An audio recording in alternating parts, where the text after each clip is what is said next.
One. Hello, everybody, and welcome to Tuesday Night Live with the House Heroes. Thank you for tuning in. We talk and discuss everything related to real estate here. We educate, empower you, want to give you the up-to-date information on what's going on in the real estate market here in Southern California. And we want to make sure that you have every piece of information to make informed decisions when you're out there, either getting refis, which the boom is going on, as well as purchasing a home. My name is Troy, and this is Ryan. Hey, Ryan, how's it going tonight, man? Doing well. I feel like we're in what's at the I just told you like the Brady Bunch where they're like all pointing down, like up, like what's up, Troy? Like what's up, Ryan? What's up, Greg? What's up, Marcia? Awesome. How's everyone doing tonight? You know, we are very interactive here. So if you have any comments, questions, anything to do, even just guys, say hi to us. Go ahead and comment, say hi. We're on both channels tonight. We're on the Wham channel as well as the House Hero channel. And so, yeah, if you have anything you want to discuss, you know, about appraisals or, you know, loan approvals, loans in general, yes, definitely comment on there, and we're more interactive with you. Even if it has nothing to do with the topic tonight, we're more than happy to actually answer all your questions. Yeah, and you know, we tried to record a great weekly market update last week. Apparently our mics were cutting in and out, so if we're having mic problems, let us know. We'll try to address it. And we look forward to giving you guys a new market update this Friday. It should drop 8 p.m. And as you guys know, please like, follow, and subscribe so that you guys get alerted when we do go live. And we have all of our content hosted on YouTube in an easy platform where it's easy to sort through and see what we've been talking about over the last couple of weeks. So yeah, feel free, jump in, ask us questions. But let's get started in the news. So, you know, I keep hearing, Troy's calling it fake news out there. But it's like this, and we read everything out there, related to real estate, and we sort through it, and we're in the trenches. We're fighting it. We see what's going on in our local market. We pay attention to what's going on in other states and across the U.S. We've got a lot of good friends that are real estate agents in those markets, and we're constantly in contact with them. When we used to do a lot of the foreclosure work in the past, we would travel a lot. And so we'd go to these conferences and we'd talk to people, across the US, even in like Puerto Rico, Guam, things like that. And we just get a feel for their markets. And so we're constantly in contact with them, and we understand like what's going on in different markets. And it's tough for us when we see these news articles come out and it's just this broad brush stroke about real estate. And it's, somebody in New York, or Palm Beach, they got these multi-million-dollar properties, and they're trying to tell me what's going on in real estate when they really have no clue. They're not citing any trends, studies, no sort of market data at all. It's just throwing things out there, and it's really clickbait, as I see it. So, this was one that came across my Facebook Messenger the other day from my lovely wife, Erin. And it was basically like, hey, what do you think about this? And it was, the quote, let's just see what happens. She's saying she thinks she would absolutely wait until September, October, November of this year before I bought a home. And, instantly I just laugh because I know between now and September, all that's happening in our markets, in California here, especially Southern California. So we're talking San Diego County, Orange County, LA County, Riverside County, Imperial County. All we're seeing happen here are prices go up between now and August. So what I'm hearing is let's wait till September, October, November and pay more for a home. Why? What's the benefit? And, we went through this last year. We went through this year before. September, more so, October, November, December, they slow down. You get into the holidays and things do slow down. Kids are back into school. They've already got into their school districts and stuff like that. So the mad rush to get in before school starts is gone. But now we're in a different dynamic. COVID's here. We don't know how many kids are going back. We don't know if they are going back. There's not as much of a mad rush to get into these districts and these homes. The whole purchase years kind of shifted. But what happened last year was come September, October, November, prices pretty much remained where they were from the hot months of really it was, April, May, June that were really pushing the prices up. And in September, October, November, there wasn't any clawback on pricing, where you might have been up against 21 offers. Now you're up against 3 or 5, but the hot properties still had multiple offers, and you were still giving up concessions. You were still going over ask on the good ones, and people were still fighting out there. So I see that again happening. Hey, so if you wait till September, October, November, what are you gaining? And so we kind of get into some of the rest of our article, and she's like, hey, wait to see how the neighborhood holds up during the pandemic. You know what? That is a great point in certain markets. She's over here quoting San Francisco. Well, you know what? In this case, I would agree with her.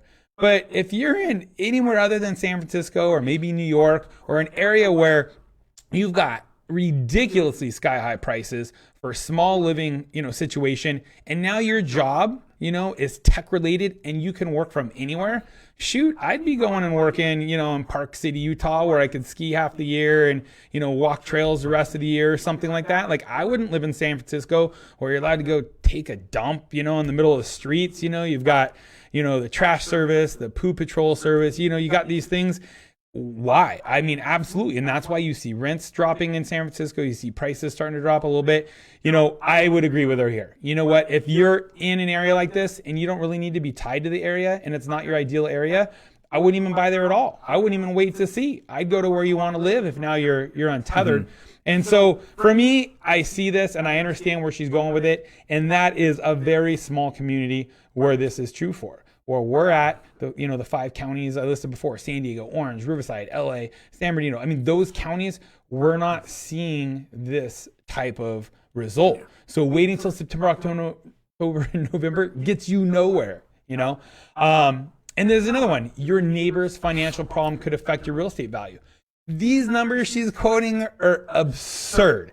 She's saying, oh, well, if, let's say you paid $300,000 for a home today, and then your next door neighbor's out of work and gets foreclosed on, and then it goes for $150,000.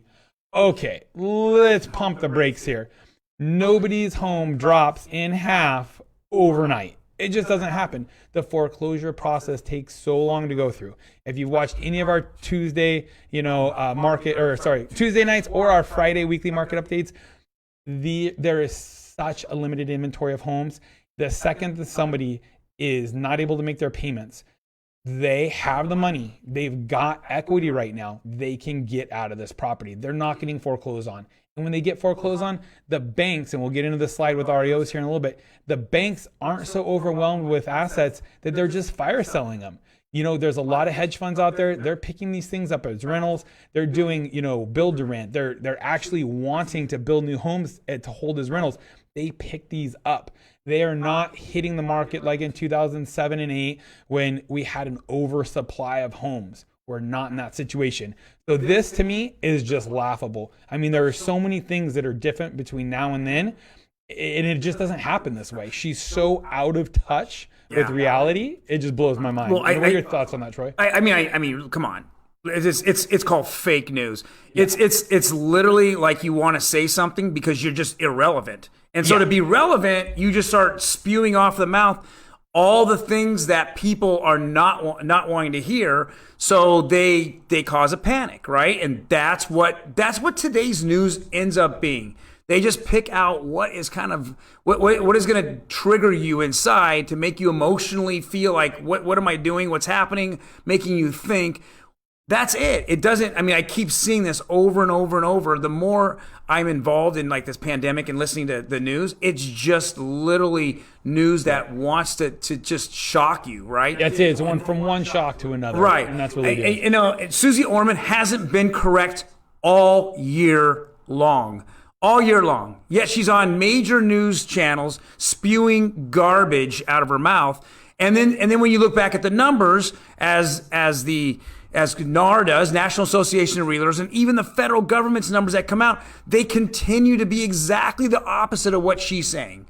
So if you guys are out there and you're making decisions upon, your purchase of your home off of the fake news, you're literally costing yourself thousands and thousands of dollars. And take that in consideration. I mean, we're passionate about what we do. Absolutely. And when we're out there and we actually have clients and there's 7, 8, 9 offers up against, and someone, someone texts me, oh, by the way, I want to wait 3 months because, the news said it. And you're like laughing like, okay, well, What does that make you feel like? That makes you feel that you're going to be priced out of the market. And that's been very true on several of my clients who we've advised back in March, February, March, hey, the market is still hot. It's still going up.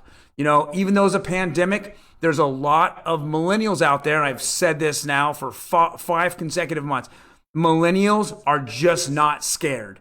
And when they're not scared and they're in jobs, they're buying and they're buying in just droves. It's so crazy. Yeah, and the demand out there, people get it. They're finally realizing the importance of housing and owning housing out there. And that's what we love. I mean, that's our whole goal here, is to educate people and get rid of this nonsense that's floating around out there. Here she's talking about low interest rates are here for the foreseeable future. She's right. And you know what? That's a great point. But why wait and watch pricing go up when you can get it in something now? Start 30, that first payment of your 30 years of mortgage. Start attacking that principal now. Start saving now instead of, I'm going to continue to flush my money down the toilet. What I've talked to people about with these interest rates that are, low and here for the foreseeable future, hey, you're in a good spot. We got you in a home. The home, while we're in escrow, the comps now are gone up 20 grand around us. Absolutely. You're coming in 5% down. We're actually in a 10% down, situation now. If things keep going this way, check in 6 months from now. You might be able to get rid of your PMI. Rates are going to be able to remain low. Mm-hmm. Maybe you can refinance, still take a low rate, and get rid of your PMI payment.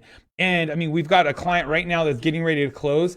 They thought that part of the home was unpermitted. We find out in the middle of escrow, it's fully permitted. He's got about 50 to 60 grand in equity on that home when he closes, which is like 15%. He's coming in 3.5. He might be able to refinance like literally day one, if it were possible, into a 20%. Get rid of PMI. And get rid of PMI. He is in a great position, and what we're looking at over the next 6 months, he should absolutely be able to refinance that. And rates are low. Look at that. And we expect them to be low for the foreseeable future. That's fantastic. And that's why you can use this as a tool to get into a home as well. So instead of going like, rates are low, so just sit back. No, you know what? Rates are low. So maybe you take a little bit of a higher rate to help with those closing costs to get into your home now. Yeah. And then you turn around and say, hey, all these economists out there are saying rates are going to be low for a while. If I then want to go ahead and refinance later, I'm in a better position to do that. So I'm gonna put more money down, or I'm gonna be able to use that money to make up some sort of appraisal shortfall, and I'm going to take a higher rate to pay for my closing costs because I know, hey, I'm most likely going to have a refinance, possibility down the road. I want to get a couple shout outs. One of them is Nancy and Ryan Garcia. I know Ryan Garcia, thank you very much. Hey, what's going on? Your dream come true. This is the exact conversation I had with Ryan as we were going through escrow, as we just opened through escrow. He had several buddies at work, and they told him, hey, guys, it's not the time to buy. Listen to the news, right? Quote unquote, listen to the news, right? And so he took my advice. We went out. We literally the first day we went and looked at 4 or 5 homes. We found the home and we wrote an offer. I schmoozed the other listing agent a little bit. We got our offer accepted in the next couple of days. And in less than 30 days, he was in a home. And all through that time, he kept telling me, my buddies are saying that the market's going to crash. The market's going to crash. And I'm so happy. In fact, if you look back at a couple of weeks ago, we actually showed him going into his home, and his testimonial. It was awesome. It was actually touching. Everyone, I get a lot of comments on that. So Ryan, thank you very much for joining, and Nancy, your lovely wife, Latoya Smith, thank you for joining in as well. I have Latoya in escrow as well, and we're going to close within the next week or so. It's been another interesting agent on the other side, but we're going through the process.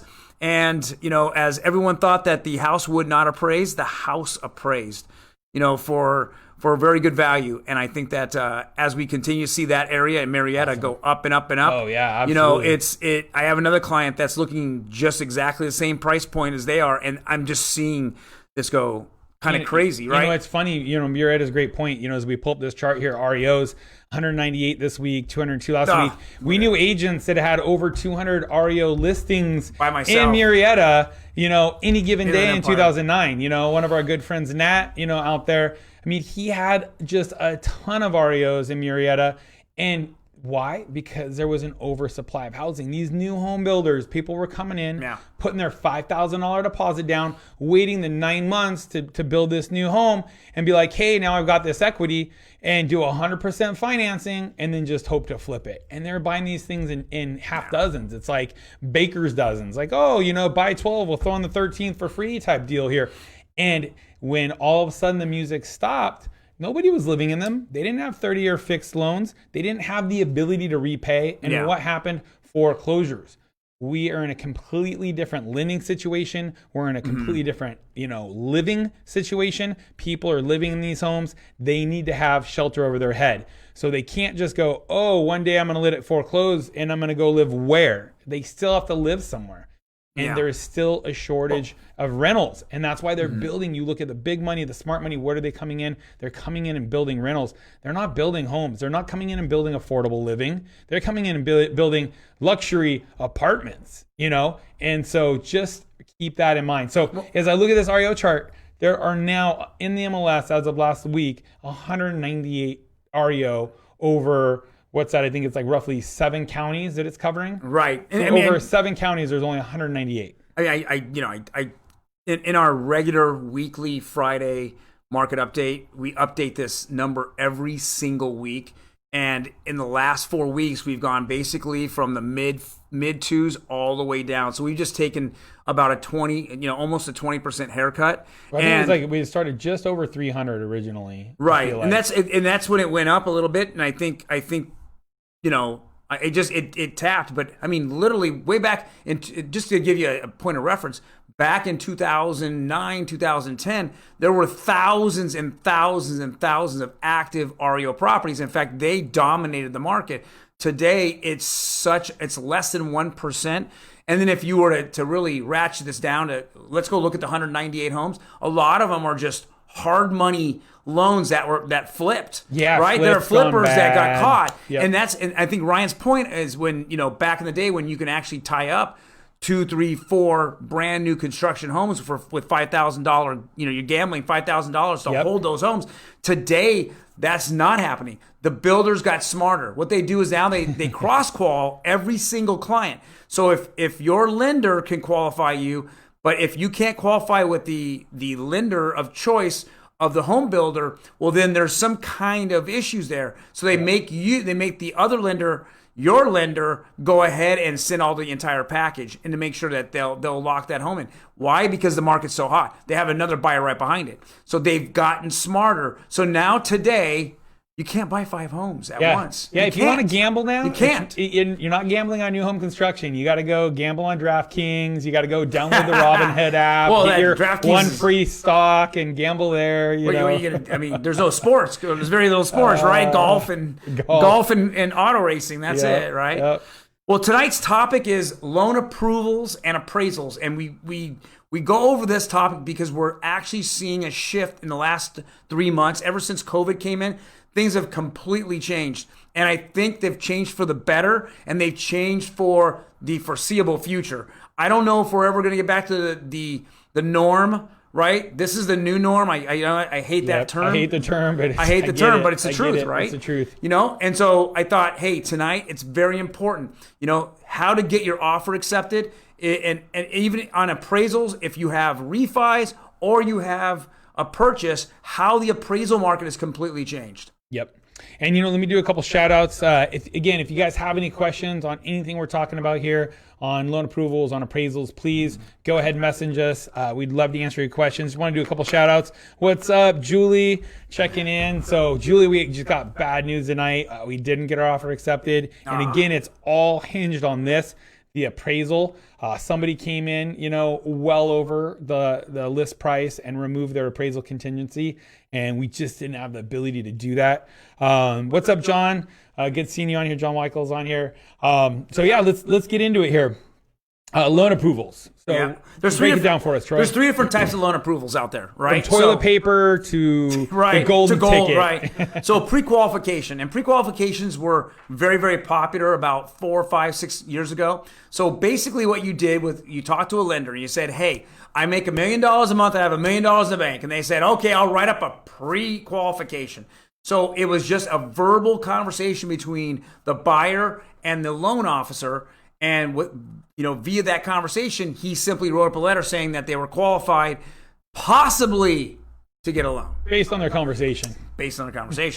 I make $1 million a month, and I have $1 million in the bank, right? And I forgot to tell you, I'm writing off all kinds of stuff in business expenses, and I have a negative on my tax returns, but I make $1 million a month. Or it's monopoly money, and I got confused between what $1 million I was making and not.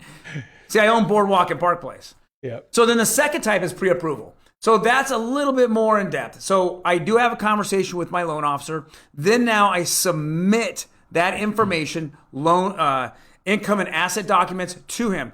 The loan officer then makes a calculated decision on your credit worthiness. So he pulls your FICOs and he looks at that and he says, okay, I believe with that information, I'm going to go ahead and give you what's called a pre-approval.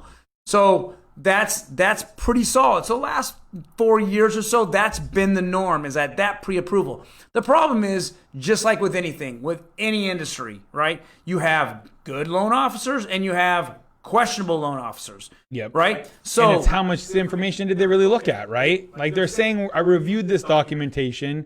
It seems to work, but you kind of want one more layer, right? Right. And that next layer is underwritten approval. So from there, now I'm going to get an actual licensed professional who makes decisions on a daily basis whether you're approved for a loan or not, right? They sign on the dotted line saying yes or no. That is where it's very important to have an underwritten approval, and it will make all the difference in the world when you're out there looking for homes to have that golden nugget in your hand. It takes the guesswork out of the seller's hands, like, oh, are they really approved? How confident is this loan officer? Now I can go in and get that and say, hey, I can close this right away. I've already had it. Huh? Yeah, I've already had it. And Ryan, I mean, we see it every day, right? I mean, people react completely different when there's underwritten approval. What I know is really important if you're up against cash offers and things like that. And the benefit of cash offer is, they're removing that whole financing piece and the time frames. And so if somebody needs a quick close, if you're already underwritten approval, the underwriters already look at you and said, yes, we have an approved loan, just to be determined on, getting an appraisal and a property address, you can move quick. And that is important to a lot of sellers out there. And back to this pre-approval, when it stepped up from the pre-qualification to this pre-approval, you'd get the okay, yes, I as a loan officer reviewed the documentation, I saw tax returns, I saw everything. But even then, you always had okay, is he really telling the truth? So with a pre-approval, what you always need is you also need to ask for what's called the DU. That's the desktop underwriting software that loan officer pushed it through. And you want to see that DU approval, and what it comes out with findings.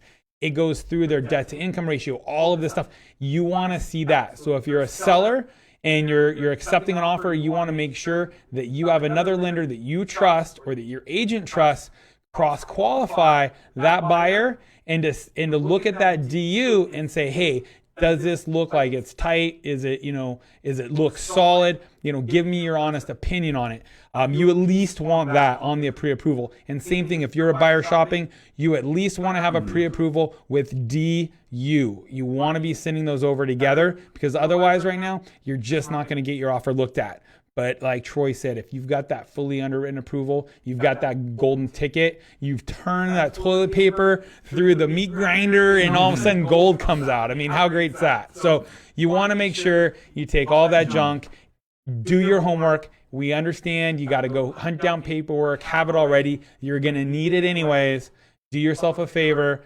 Don't miss out on that home you want because you didn't do the hard work up front. Right. Get that underwritten. Right. And that's what you should demand from your real estate agent and your lender. Like, hey, I've given you all the information. I know that everyone's there's a log jam of refis out there, but demand that it actually begins that process, because it's so important to have that edge, and every little edge you can have when you're putting an offer out and sending an offer into the seller, that makes a big difference. It's a difference between owning a home sometimes for people and not having home ownership at all. Let me do a couple more shout outs. What's up, Antonio Amaya? Good seeing you here. And then Roxy, I hope you're taking notes and translating this into Spanish for Thursday. She'll be on Thursday. Yes, Thursday. This will be in Espanol. All right, so bring us through. So what do you consider a good offer, like, in this marketplace? What's competitive? The three things that you need to be competitive. Just be competitive. Not that you get your offer accepted, but to be competitive in this market. Three things, guys. Number one, let's be very honest. Over asking offer. Don't wait on Susie Orman to put you in a bad situation. Okay, and this happens so many times. Your first offer sometimes is the house you like the most, and then you regret it all the way through. No, don't feel you're overpaying for it, because somebody else is going to overpay for that. And put in an over asking offer. Number one, look at the comps. Look what's sold. That's tomorrow. That was yesterday. Look at the pendings. That's currently happening. And then tomorrow is where you need to be. So see that trend as it goes up. Be on that edge of that trend. Number two, have that underwritten approval. We just went over it. Very important. Shows that your credit worthiness is right now. I can get a loan right now. Yep. No maybes. Takes all the guesswork out of it. And three, if you really have the money, go and have no appraisal contingency. That's it. It's just like, hey, no regrets, as the tattoo says, right? You just got to go all in and be like, hey, this is the house I want. Over 30 years, what does 10 grand matter? If you have the assets to come in without that appraisal shortfall, who really cares? Did you really overpay? When you look back and you go 30 years from now, and you're like, hey, I bought that home for $540, where maybe I could have got it for $530. Yeah. Who cares? I mean, you look back at some of these, oceanfront homes now, and they bought it for $65,000, in 1990. You're like, well, who cares if they overpaid 10 grand back then? Because it's a $1.9 million house now. Well, and that's the beauty of present versus future value of money. Today's money is worth a lot more now than it will be in the future, right? I mean, it's inflation. Inflation is your friend in real estate. Mm-hmm. You lock in your 30-year loan, and what happens to your asset? It inflates. And the value of that money, and this is why when we go back to 2007 and 8, why they pushed some of these loan products that were interest only. They said, well, hey, look, if you borrow $500,000 and you never pay off $1 of that $500,000, over 30 years, it's maybe going to be worth 1.5, 2 million. So does it really matter if you didn't pay down on principal? Does it really matter? And that was their premise. Because really, probably not. But now they do want you to attack that principal. And it is prudent, But when you look back at it, it doesn't really matter. And that's why, if you want a house, you don't want to regret not getting the one you want over 10 grand. In a mortgage payment, if if the appraisal comes in, I mean, you're talking what, $30 a month, right? $60 a month. Mm-hmm. But if it doesn't come in, 10 grand, it's 2 years of slimming back on the Starbucks and getting the home you want. But we get it. You've got to have those assets to be able to make that happen. And not everyone can do it. But what's going on right now, between now and Susie's September, what's happening is those people with those assets, they're coming in with that money. They're setting the new high comps. The next one who missed out is coming in behind them. And it's just a ladder. So, okay, this person, list price was 500. This guy buys at 510.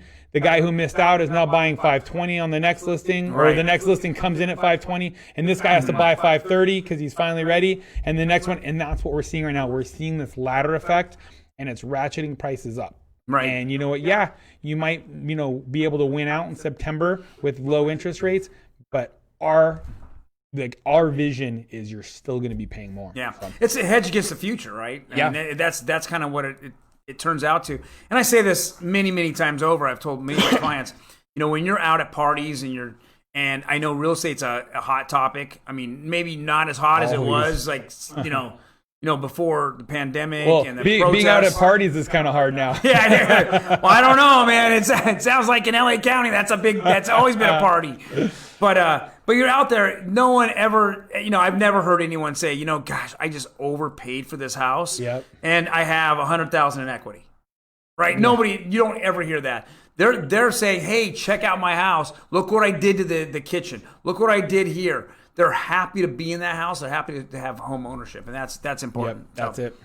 So appraisals, Ryan, tell us the two different types of appraisals. Well, you've got the OG, the original traditional appraisal. That's, the guy with the clipboard and the tape measure going around, measuring the outside of the house, taking photos of the street, the front, all of the rooms, measuring, checking, all of the next slide. Yeah, I was getting ready to do that. And then you've got the new breed. So with traditional, oh, there we go. So entering the home, doing the condition, looking at the repairs, they're able to get their eyes on the property and call out anything that might not meet that lender's habitability requirements. And then you've got the new breed. So what we're seeing a lot more of now because of COVID, and what's interesting, it was already starting to happen pre-COVID. These banks now are really starting to lean on their tech. They're trying to streamline the loan process, and they're trying to eliminate some of the costs. And one of the things they saw was like, hey, we've got these automatic valuation models. They're getting better and better. In certain areas, we're willing to rely on them. So where are these areas? Well, traditionally it's in where you've got a lot of what's the word I'm looking for, but a lot of housing that's the same, right? You've got tract homes built in the same, years, same design styles and things like that. And where there's enough turnover of homes that they have other appraisals from nearby communities and neighborhoods, or maybe even next door to that house. And they've already had people go in, they've seen it, and they understand the values in that area. So you've already had areas where we were getting waivers on appraisals. Then COVID hits. And then we end up with, hey, the typical, what would have been a traditional appraisal is now being slated for a drive-by. And that's just what we think. They drive by the comps, take some photos, try and get a feel from their car. They drive by the subject property, take their photos from the outside there as well. And then they'll normally call the agent, maybe ask the agent some questions. On some of mine, they haven't called either agent. They normally, they're able to get a lot of photos from the MLS if possible. They'll normally reach out to one of the agents and ask for a picture of the water heater being double strapped and for carbon monoxide and smoke detectors in the proper locations. So they'll normally reach out and get those and put those photos in their appraisal. And then you've got desktop appraisals, and that's where you've got an appraiser, same thing. They're kind of looking at some of the automatic valuation models. They're pulling comps from the MLS. They're looking at maybe, like we talked about, some past appraisals in the area, and they're giving their determination of value. And you got to remember what an appraisal is. And this is the thing where we lose clients on all the time. People just don't get it. It's not the true value of the house. What makes true value of a house is what a buyer is willing to pay for that house and a seller is willing to pay. That's true market value, right? So you have a buyer willing to pay, a seller willing to sell for. That's true market value. Now, most of these buyers don't have cash. They're getting a loan. And so the bank wants to protect their investment, because otherwise I'd sell that piece of crap rental we had, Troy, that we sold for $250. I would have sold it to you for $1 million, and then we could have got out and partied in Vegas for a month, right? I mean, they don't. And then what happens? It goes into foreclosure because the rent flow doesn't, makes sense. Right? Makes sense. So the point of an appraisal is to purely protect the lender. If you have a cash transaction, you don't need an appraisal. It's what you're willing to pay.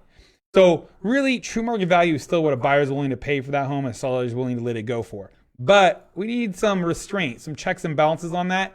And that's what the lender is going to require. And what do? They hire an appraiser to give them that peace of mind, that safety net. Because if they do foreclose, this home is going to be theirs and it's going to be their problem. And they want to know, what fleas does this dog have? It's got a pool, but does a pool hold water? Are they going to have to put 15 grand into a pool to be able to sell a home? They don't want that. They don't want a money pit. The bank is not in the home owning business. They're not in the flipping business. They just want to collect checks and move money around. So the whole reason we have this appraiser is to protect the bank. And again, it doesn't set value. So an appraisal is purely just an opinion, one person's opinion. We know what we say about opinions, right? Everybody's got one, So it's a person's opinion of value on any given date. So that's it, So don't put too much clout in the appraisal. If the appraisal comes in high, doesn't matter. You don't have to pay more for the home. Hey, it's nice that somebody thought, your home was worth more than what you're buying it for. Great.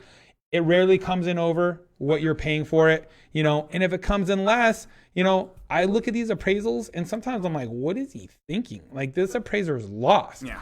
They're not all 100% accurate. So just remember that an appraisal is not, God's, true value of that home, So, I mean, and the difference between a drive-by appraisal and a desktop appraisal, a drive-by, as Ryan so eloquently, mentioned, is that the actual appraiser will get a hold of, use the listing agent and then go over and want pictures and information. Yep. A desktop appraisal, there's just no communication. So basically they're looking at pure numbers. And those pure numbers, determine what the other model matches are. And that's how they in other homes that are in similar square footage, they're not looking so much at similar condition.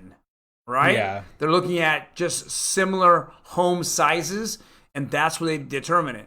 So tell us, Ryan, on a traditional, what's the difference between the traditionals and the new breeds? What are we seeing the difference of? Well, so some of the biggest stuff that we have coming in right now, because you're not able to get your eyes on certain parts of the home, some of the habitability, requirements that, let's say, FHA or VA might have, chipping, peeling, paint. They're not seeing those instances. They're not getting called out. You might see a stain in the ceiling in the past, and it was from a past leak that was taken care of, but they see that ceiling stain, and now they go, hey, you know what? We want a roof certification because we don't know if it's leaking or not, and we don't want the risk and liability on us. The appraiser. So the appraiser.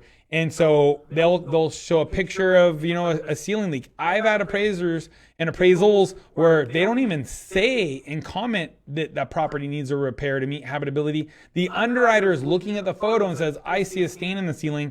I'm going to require a roof certification. Because you got to remember, the underwriter is that final voice, for the bank before they fund that loan. So what photos show up on that appraisal, the underwriter can pick them apart and still require repairs.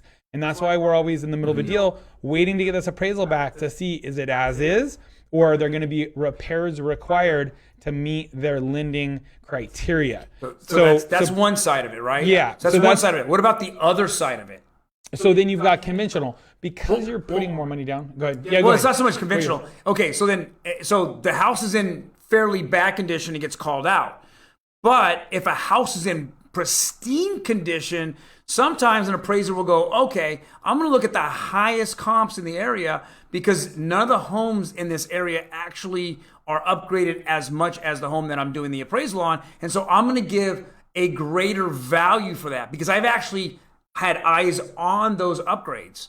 Yeah, absolutely. So I get where you're going with that. So yeah, when the appraiser is now at a property, he can see there's a condition. There's these condition levels: C1, C2, C3, C4, right? So that's like how good of a condition a home is. And so he might say, I've seen this home, and this is really good, workmanship. The photos were actually accurate in this case, and it looked as good as it did in the photos. Whereas, hey, you know what? This other one over here doesn't look like it's as good. I'm going to give that house a C3 condition, and this one's a C4, and it's going to get extra value. Because this appraiser's had eyes in it, it can affect your value, both positively and negatively. So we have had situations, and this is where we, pop into, the new breed here, where because the condition wasn't seen, we've had some clients get away with not having to do lender required repairs that they were really going to do anyways, but it would have held up the sale. Because we've had sellers that say, we are absolutely not putting $1 into this property. We don't have the ability to put $1 in this property. Like in one of the cases I'm thinking right off the top of my head, you had people, they were on Social Security. They were getting ready to move into a retirement home. They really had no money. They needed every penny out of this house. They had $0 to put in repairs to get the deal to close if there were habitability, requirements from FHA. We looked at it, ceiling, roof, chipping paint. There would have normally been a lot of things called out, but because it was a drive-by, they called nothing out. It was an as-is. The buyer knew every defect of that house. The buyer had the wherewithal. He's in construction. He was going to do all those repairs anyways. They were both wanting that sale to go through and take place with nothing called out, because it just would have been a hang-up to that situation. And because of that, this buyer actually got that property, whereas in a normal market, he probably wouldn't have. And that's the one that I'm talking about, where we end up finding out that one of the rooms is even permitted at the close, and he's got about 50 grand in equity in that house now. Here you have a first-time home buyer, and now he's actually got equity in something for the first time. If we weren't in this new breed appraisal situation, he wouldn't have had that shot. I guarantee you they would not have taken an FHA offer if they knew that it was going to be a normal interior inspection type of transaction. So in that case, this is a win for everybody. You've got a first-time home buyer who's now building equity. So, these are some of the difference that we see out there. And on the flip side, we've had issues where because they're not going in, they're not seeing the upgrades, and then we've got to give a list. So the best practices is, especially as a listing agent, always meet the appraiser at the property. If they're doing a drive-by, you need to make sure you're sending over any extra photos that you've got. Definitely smoke detectors, carbon water heater, and a list of upgrades with dollar amounts. What did your client pay for that upgrade, or what is the market value of that upgrade? So especially if there's things that are kind of hard to see. Oh, we just repiped the entire house and it cost us $8,000. Put that on there. Hey, it's a brand new roof. Put that on there. There's going to be a little bit of extra value because they're going to have extra years of life on that.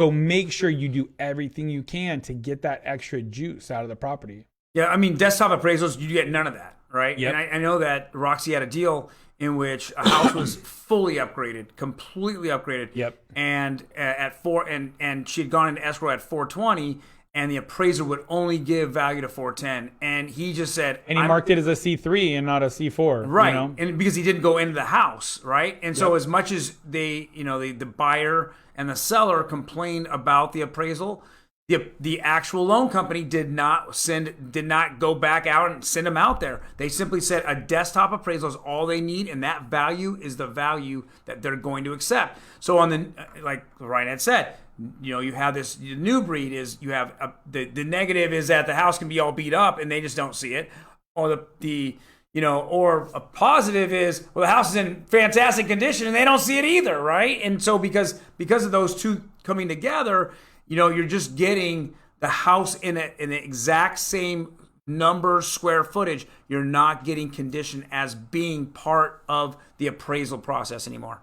Yep. And then, of course, that leads to no repairs, right? Yeah. There's no repairs asked for. So and when we talk about this, that changes the landscape of appraisal contingency, right? Absolutely. So before when and I know Ryan said this, and we've run into it many times. Many of the sellers out there don't want to take sometimes FHA because FHA is significantly pickier on their appraisals than conventional. As is VA. Right? Yeah. As is VA. Exactly, as is VA. And with that being said, now if you have just a desktop approval, right, appraisal, that's it. You don't have to go there and do all those things and all those repairs. The seller does it. So then he actually is more open to taking FHA offers now, if it's going to be a desktop only type of appraisal. Or a drive-by, yeah. Yeah, and I'm telling you, the last 3 or 4, a drive-by, I think drive-by it was only worth a month or two. It's a transition to all desktop. Because now I'm getting continually desktop appraisals right now. Well, it's funny because I had all drive-bys for a while. I think I had 1 or 2 desktop, and then now I just got my first in-person again on an FHA, and I'm like, oh shoot, this is one we're gonna have some issues with. So luckily we've got a great agent on the other side of the transaction, and we knew we were rolling the dice, and she was really happy to work with our buyers and stuff on it. So hopefully, fingers crossed, not a lot of stuff's called out, but we're prepared to, work through it and stuff like that. So a new breed buyer out there has to understand nimble, the different types flexible. of appraisals, and even to a respect to waive your appraisal contingency. Yes, it is in a seller's market, waive it, and there's other ways of getting around that issue, and we can tell you one-on-one, stupid realtor tricks. Yeah, right. I call it stupid realtor tricks, but there are ways to get around it if the appraisal doesn't come in, so. But tonight, guys, I know that, at the end here, as we're rolling it down, we want to announce a few things that we're really excited about. Before we go to announcements, let me finish up one more thing on the appraisal and appraisal contingency. So in a normal deal, you've got the ability to back out of the sale if the appraisal doesn't come in at the value of what you're purchasing. That's what the appraisal contingency is. If the appraisal then comes in short, you've got the option. You can back out, or you can go back and try and renegotiate with the seller. Maybe they drop the price to the appraised value. Mm-hmm. Maybe you guys bring in, split it down the middle. Any way in between, you can cut it. Right now, to be competitive, like we've talked about, I want to make this very, very clear. What you need to do in a lot of these situations right now is you need to completely remove your appraisal contingency. So if the appraisal comes in short, you've got to be able to bring in that difference. So you really have to sit down, look at comps, and see what do you think the worst appraised value could be versus what you're buying it for, and you have to be prepared to bring in that gap. Now, again, what I've done on some, the deals with my clients and stuff, they don't have that gap of our worst case versus best case scenario, but they've got a portion of it. What we've even written to the contract is, hey, we're willing, if it doesn't appraise for this amount, to come in with X dollars difference. And then from there, going on to Troy's note, you really want to talk to your agent and you want to really strategize this because there are some different tricks. One of the things is sometimes maybe this is on an addendum that only you and the other side are seeing, because I have felt in the past that appraisers see some of those notes and then they feel at liberty to come in lower, because then the pressure is not on them in case there is something wrong on that loan down the road, that they came in short and they know you already have a solution for it. So be careful. Definitely talk these things over with your agent. And some of the stupid tricks, you have to remember you normally still have a loan approval. So if it does come in short on the appraisal and somehow you don't have the funds for your, maybe let's say, closing costs now, you can maybe still try and use your loan contingency to get out of it. But consult with your agent, really put a strategy together, but you really want to be aggressive on those offers out there. So it's literally, I call it stupid realtor tricks. It's inside.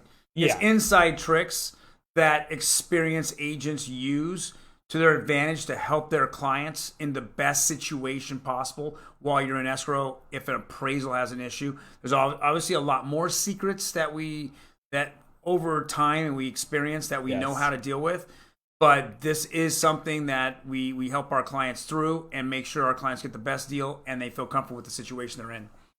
So let me do a couple shout outs. So Sadia, it's good seeing you on here. Please go back to the beginning of this and watch the beginning as we rolled through, because in 2 weeks when you're ready to go, I need you to understand where the market is and how hot it is.